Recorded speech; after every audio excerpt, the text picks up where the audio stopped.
This might be the first time Behavior is selling its license and its license isn't selling Behavior. Castlevania hasn't had a game in almost 10 years, and there's very little demand for a remake or... Oh, you want me to change the background? Sure. Let me see. I'll give you a bone, you prick! Where's my money?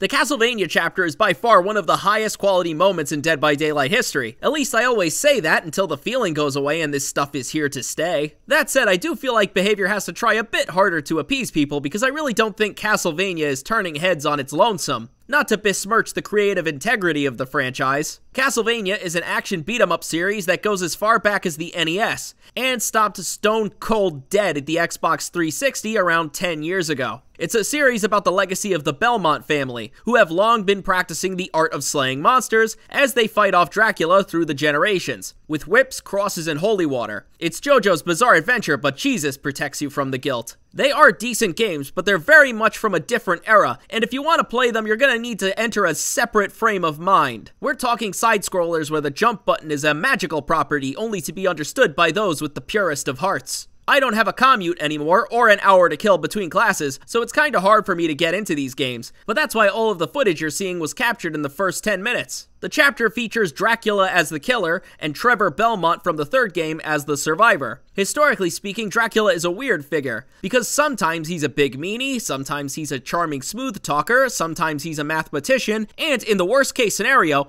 your ex-girlfriend. Here, he's a smug, aristocratic vampire that brings a regal and authoritative character to...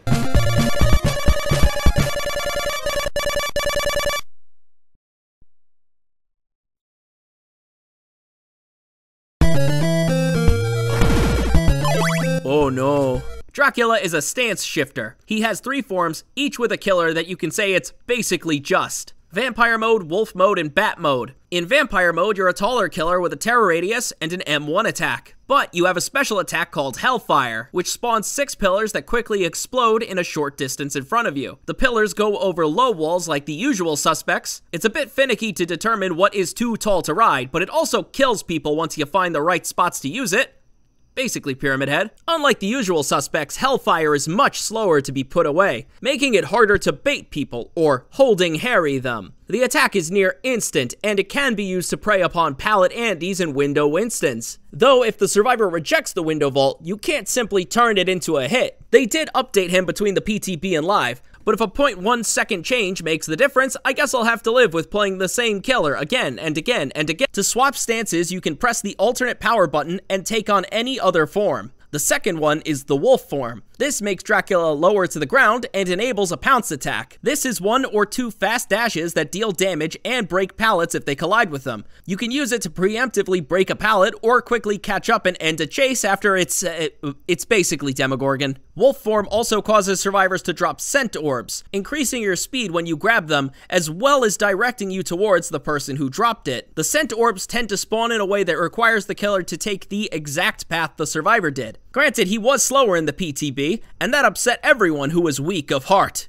Even bugged, I found the form to be my favorite of the 3. I enjoyed how the dropped perspective played with perks and allowed me to surprise people. If any of you read into that, I will kill you. Lastly, the bat form. This makes you undetectable, for better or worse. Bat form lets you move much faster as well. However, you cannot see survivors in this mode. Effectively, it's basically Spirit. What you can do is use this for patrolling maps, using the bat form to rotate around generators and listen for pistons firing or injured survivors. If the fucking lets you get a word in. The special power in bat form is a teleport. It allows you to choose any window or dropped pallet and quickly move towards it. This can be used to quickly reorient and chase or catch up to a generator out of reach. However, it comes at a cost. Bat form cannot attack, and Dracula has a cooldown between swapping forms, meaning if you use the bat form at the wrong time, you might be stuck unable to swap back and losing the survivor while you are literally blind as a bat. The best move is to use the teleport near the end of the swapping cooldown so that you can quickly drop form after. I also found that this was extremely useful on maps with a second floor,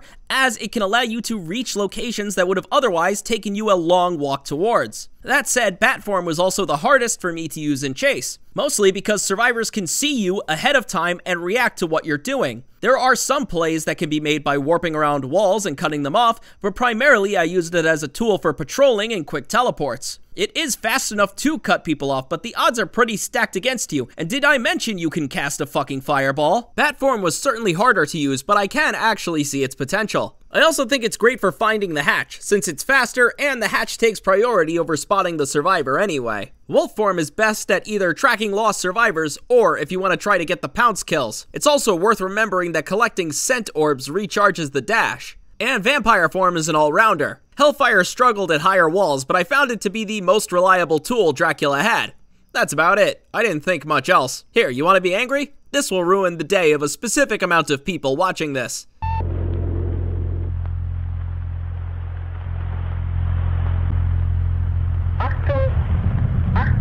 I know after my toy versus weapons bit from the last video, people want to hear that they fucked it up again. And now I have to celebrate that they're like an inch closer to making me happy. Considering what I've gotten for the past year, I'll settle for the ability to shut a chest. All of Dracula's perks involve map control. He has a really strong hex and 2 abilities that mess with side objectives. I run basically every new perk that comes out, and I would say that I can see the potential in these as combinations with other perks. Except that hex, because Jesus fucking Christ. Dracula's first perk is Dominance. It's a small crowd control perk that blocks totems and chests for 8 seconds when a survivor touches them for the first time, revealing them to you in white. This does a few things. It can protect your side objectives for a few seconds, and give you a chance to interrupt their cleansing. Though, if you aren't concerned with chests, I have a feeling you'd be better off just running Thrill of the Hunt. A totem takes 14 seconds and Thrill of the Hunt makes it 28 seconds, not to mention how much it slows down boons. And they actually have to do the totem, meaning they're more likely to be interrupted and can't do something else while it's blocked. Though I'll give some credit, at least Dominance won't get broken in the first 10 seconds because Behavior decided to put a giant glowing arrow next to every hex in the game. I've noticed the perk designers are on a bit of a chest and item kick lately. First we had Weave Attunement in Vecna's chapter, then Scavenger from Lara Croft. Now in this chapter, both sides have perks that revolve around chests. Being able to block one isn't so bad, yet I find that survivors generally don't care about them much unless they're looking for a health kit. Most survivors bring their items at the start of the match, the one they can add all their little keychains to during the wait for a match. Which brings me to our next perk, Human Greed. This gives you brief aura reading when survivors walk in the vicinity of chests, as well as giving you the option to shut them. But survivors can reopen them at double speed. I have one question.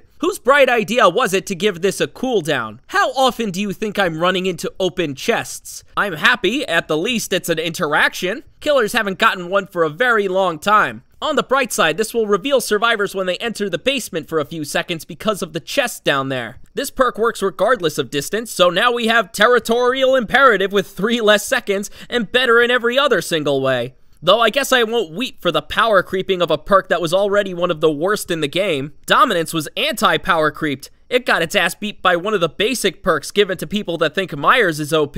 Granted, I do think there's more to this perk than that, at least in terms of developer intentions. By that I mean, what do they expect us to do with this perk? You see, this only gives you the aura reading from open chests. Henceforth, if a survivor opens a chest, it takes the perk away from you. You're not shutting the box to hide their item back inside it. You're shutting it so that you have another zone on the map that you can monitor. And survivors should reopen these chests to deny those to you. And you know what? I appreciate this line of thinking for a perk. It effectively makes a little back and forth where both sides want to control the chests. It'd probably explain the 50% opening speed too. That said, once a survivor opens a chest, you have to remember exactly where it was in order to shut it again. I'd almost flip it and let the killer see open chests in white, but still give the aura from closed chests. That way the perk can act as a side task for both teams. Once I piece that together, I can't really bring myself to be hard on the perks in this chapter. I do believe these abilities should have been released in a stronger state so that people actually use them and stress test their potential. However, I'll just be happy that one guy on the perk design team is my kind of crazy. Then you have Wretched Fate, which is a water gun full of hot sauce because this is a toy and a weapon all in one. This perk activates after the first generator in the trial is completed, creating a hex totem and cursing the survivor with a 33% penalty to generate a repair. In turn, they can see the totem when they get within 12 meters of it. While I do think the word toy is reserved for placing a giant freeze bomb, I'm willing to open up the dialogue a little, because I really enjoy the idea of telling one person they're not having fun today. I love this perk in many ways because it's effective slowdown, while also combining 2 unique game elements, hexes and the obsession. It's their problem and the other survivors don't have to care, but this one loser does. You can make the fate even more wretched. You can hit them with Gift of fucking Pain and make them repair at 50% speed. It also avoids some of the bullshit other hexes have where they get found at the start of the level. Hey, listen, behavior. If you've quit on making good hex totem spawns, just block them for the first 90 seconds of the game. 60 if you're that nervous. You'd drastically cut down on killer DCs, and it would barely affect the perks that are already strong,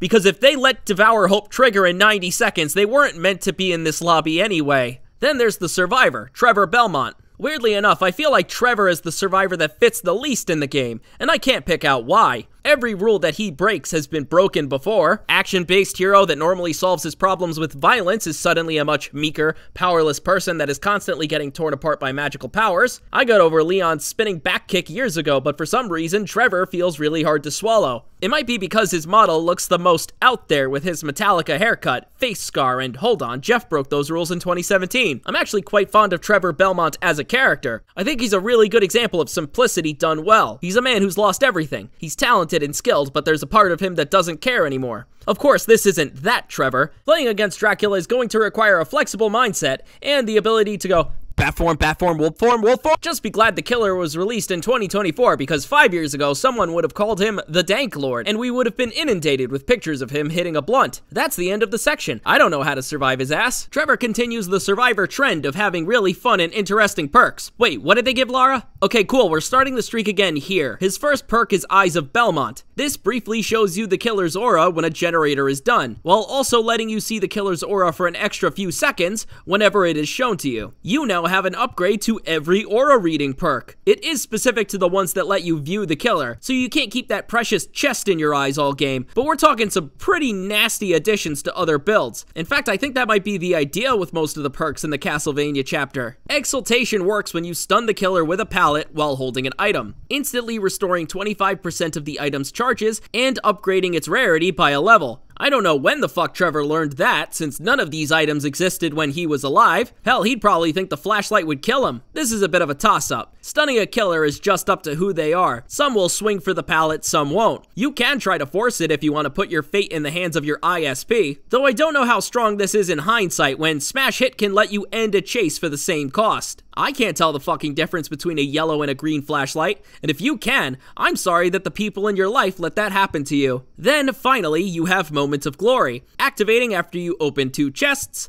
The next time you're injured, you become broken for a minute, and you heal once the minute is up. Basically second wind for people that need to get put in their fucking place. My first comment is that this is basically impossible to run on its own. In a base game of Dead by Daylight, only 3 chests spawn. That's 1 mulligan you can feed to the other bozos. You know one spawns in the basement, but so do they. A perk that tells you where to find chests is going to be paramount. The chests ain't gonna shut themselves. Wait, there's a new perk. Wait, I'm gonna be the only person running that damn thing. There's also the matter of the 60-second timer. It can trigger mid-chase, and if you somehow manage to protect yourself for that whole minute, it's over. The killer has lost. They just blew a full minute chasing you, plus whatever time it took them to get that first hit. Pack it up, DC. No totems will save you. That's a level of shame I'm not risking. Speaking of pride, Dracula's castle appears on every map, which implies that he has a cozy place to hang out after his matches, though this won't appear in licensed levels like Raccoon City or the Alien's Nostromo, because I guess Dracula doesn't like to drink his blood with a bit of spice. Sadly, when it comes to recommending perks, Dracula is an odd one, because it's hard to find a perk that complements all of his forms. But I formed a general rubric that Vampire Mode succeeds with anti-loop perks and aura reading, Wolf form benefits from undetectable perks, and Bat form benefits from perks that increase your audio or tracking. In fact, I have a longer list than usual, but any chance for you to see me curse into the void is a good one. I know you missed me during those cold 3 months. No, I will not cover every new game mode. The first perk I'd recommend is Coup de Grace. This activates whenever survivors complete a generator, giving you 2 stacks. When you lunge attack, you spend the token to have a much longer range. The nature of the perk means that you can swap between the various forms, constantly use their abilities, and save the big stacks for when it matters. Also, for those of you who recalled that I had advised this in the last episode, maybe it's time we recognize that it's actually just an extremely powerful perk. When making this video, there were 2 perks that I was the most excited to talk about. Using Undetectable on the wolf form is one of my favorite ways to play Dracula. It makes him low to the ground with no stain. That is one of the reasons that Chucky is such a fucking nightmare. There are a lot of undetectable perks, but I have chucked out almost all of them until I settled on 2.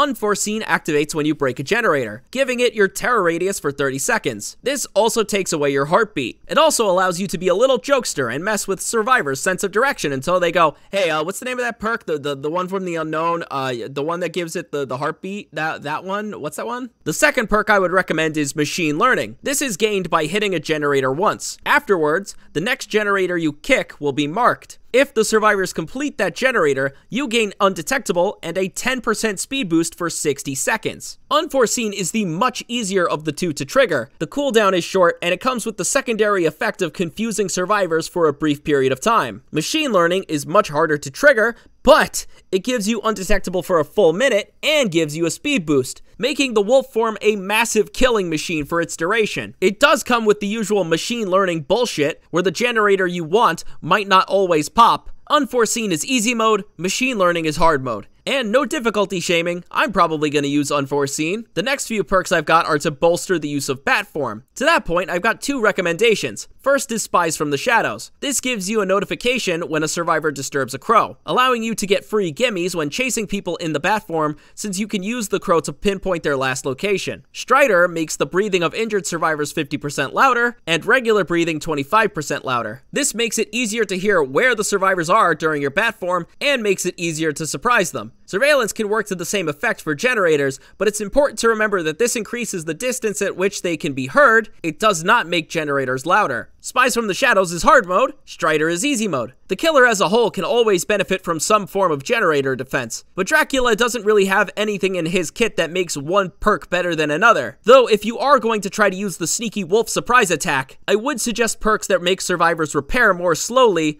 rather than ones that damage generators. Perks that damage generators can get in the way of Machine Learning or Unforeseen because they will push you to kick generators against the interest of those other perks. Got pop? Great, you just compromised a generator that the survivors saw drop down to nothing. The last piece of Dracula are his add-ons, and he has ones that are totally unfair in nature, woohoo! So remember Dracula's Hellfire Pillars? Dracula has add-ons that cause them to explode for fun. For example, the Cube of Zoe causes several of them to just appear around you after a generator is completed. There is no way to path around them, but also the chances of them hitting you are so random that it literally didn't happen even though I brought it in a ton of Dracula games. Then you have Alucard's Shield. This causes pillars of flame to randomly pop off in the exit gates. And not like 1 or 2. We're talking if you stay in there, you will die. It also means that if you chase someone out of the gates, provided they're injured, you might be gifted the down for no other reason than that God hated them. Then you have the Ring of Vlad that causes Hellfire Pillars to hone in on people. Yeah, alright, interesting. If you're playing Dracula and he seems like he's playing for the endgame,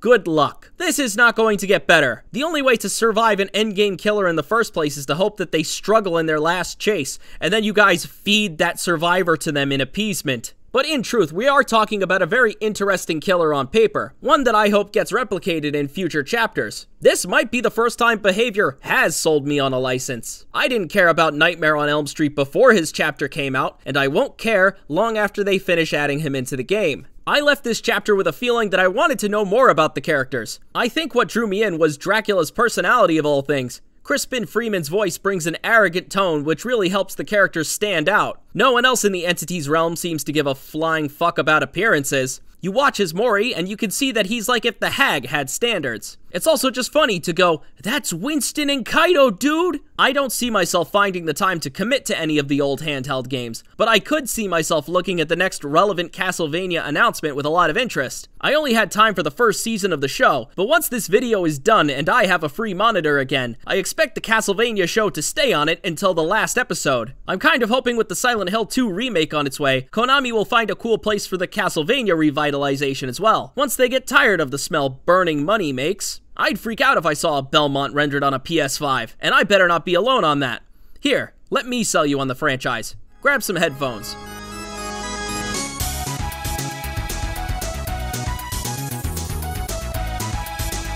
Hey, thanks for watching. See? I told you this is pretty good. Also, before we get going, I'd like to thank the people on Patreon who made this video possible. I would especially like to thank Anthony R. Chambers, Minnie McNugget, Mario Fan 997, Pyrozine, Ethan A, Sparkbolt 120, Sturmfetter, and Sierra. Thank you so much for watching, and I'll see you guys sometime soon in the next video.